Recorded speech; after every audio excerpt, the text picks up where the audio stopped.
Dengan informasi, Polres Pelabuhan Makassar menangkap seorang pemuda yang diduga mencuri uang ampau senilai puluhan juta rupiah.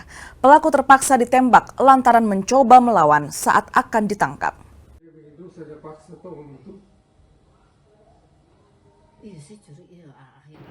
Ini adalah rekaman kamera pengawas atau CCTV.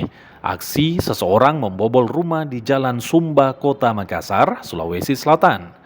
Pelaku memanfaatkan suasana sepi saat pemilik rumah tengah pergi menonton perayaan Cap Gome. Pelaku pun menggasak angpau yang berisi uang senilai 50 juta rupiah. Polisi yang menerima laporan lakukan penyelidikan. Pelaku akhirnya ditangkap tim Gos Dermaga Polres Pelabuhan Makassar. Pelaku yang diketahui bernama Awan tersebut terpaksa dilumpuhkan dengan timah panas lantaran melawan saat akan ditangkap.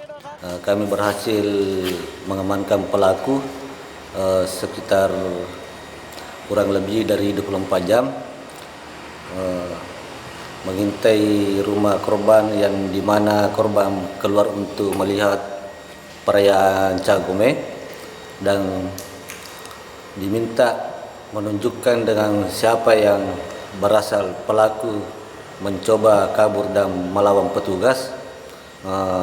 Tim terpaksa melumpuhkan barang bukti yang berhasil diamankan berupa linggis yang dipakai pada saat melakukan pencurian tersebut dan motor digunakan. Pelaku sisa di amplop ampau. Uang hasil curian tersebut dipakai untuk membeli motor dan sabu. Pelaku yang merupakan seorang residivis kasus yang sama ini kini ditahan. Pelaku diancam dengan pasal 477 KUHP dengan hukuman 7 tahun penjara. Rama Pertama, Kompas TV Makassar, Sulawesi Selatan.